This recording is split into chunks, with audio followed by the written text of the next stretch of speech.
Hi everybody, David Putano here from GuitarPlayLikeAPro.com. In this video lesson we'll cover Root 6 and Root 5 dominant 7 chords.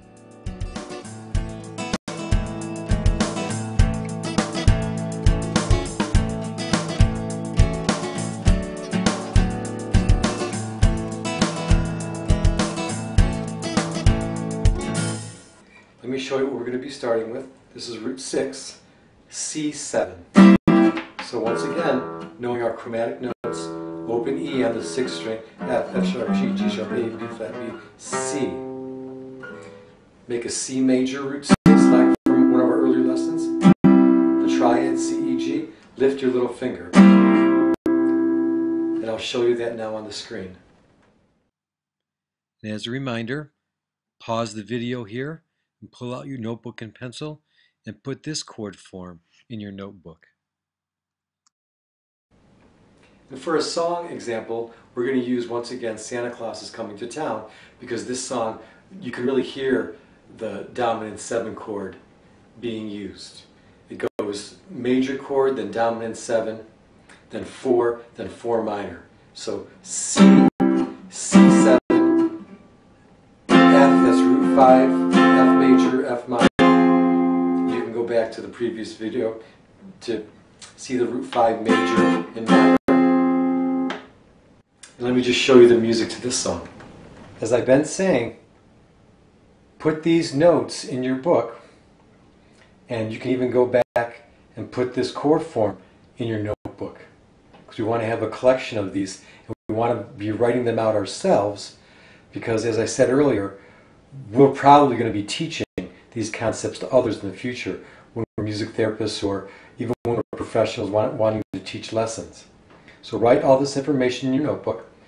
And here's 8 measures of Santa Claus is Coming to Town. C, C7, and the little slashes underneath just indicate like a quarter note strum, and that carries on throughout.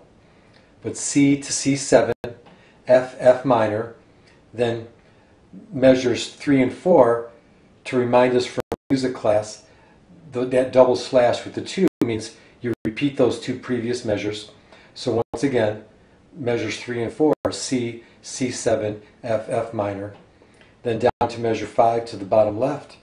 This is a progression 1, 6, 2, 5 in the key of C, C, A minor 7, D minor 7, G7, and then the song ends for measures 7 and 8, C, G7 to C. And measures 5 and 6, just for information, if you see I put A minor 7 with a slash, A dash 7, then I put D minor 7 with an M, because that's how we often see them in fake books. We can see minor 7, the nomenclature, be varied. And one way you see a minor 7 is with a slash, another way is with an M, and sometimes you even see it, like for instance D minor 7, you might see D, M-I-N, and the number 7, D, M-I-N 7 for minor. So I'll be pointing these things out to us as we go along. So that's the 8 measures that I'm going to play for you now for Santa Claus is Coming to Town. Now I'm going to play the first 4 measures. So you can look at your notes, starting on the 8th fret for C, then C7, Root 6. There's the C on the 6th string. So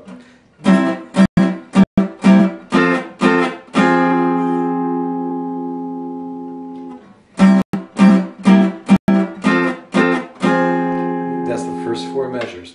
Then the rest of it is the 1, 6, 2, 5. We're going to be talking about that later, because our next video lesson will be on minor 7 chord forms. So let's just concentrate on the dominant 7 chords. First, once again, Root 6, major, lift your little finger for dominant 7, and then Root 5, major, Root 5 minor from our previous video lesson. So if we're going to play this song, it would be, you better watch out, you better not cry, you better not cry, I'm telling you why, Santa Claus. So, that's dominant 7, Root 6. Now I'll show you on the screen dominant 7, root 5. Once again, pause the video with the space bar and put this chord form in your notebook.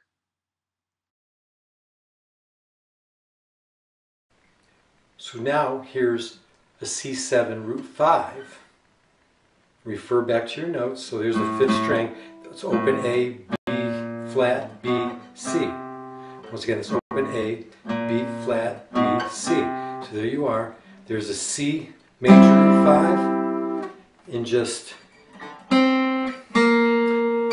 there's the B flat we have to put in there to have the dominant 7.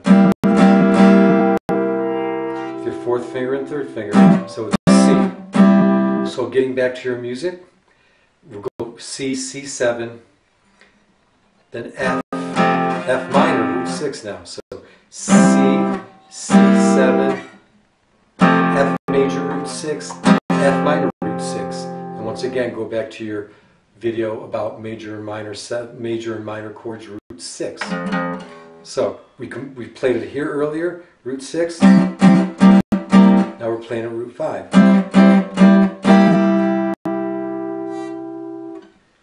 So with that last little bit I played, remember I did the part from the music, major to dominant 7, root 6, and the same thing, root 5. Hope you're starting to see the value of learning chord forms, because just with 1 or 2 chord forms you have all these chords around the neck. And it really allows for different color, playing different timbres with different strings, higher on the neck, lower on the neck for different purposes. And you'll find you'll be able to really be creative in your playing, knowing chord forms and knowing them all over the neck. And one other reminder with regard to chord forms is these being new to you, a lot of these are bar chords. Remember I talked about the strength in our hand to practice these bar chords and things up high. Also, I just want to remind us to practice short spurts at a time. Don't be insisting on practicing an hour at a time, again, where your hand is getting all sore and tense. Just do these a little bit every day and you'll get that muscle memory very nicely after a few days when you try a new chord. And that's what it requires, just a few days of repetitive work to get muscle memory for these new chords. So that's it, and next we'll be on to minor 7, root 5, and root 6.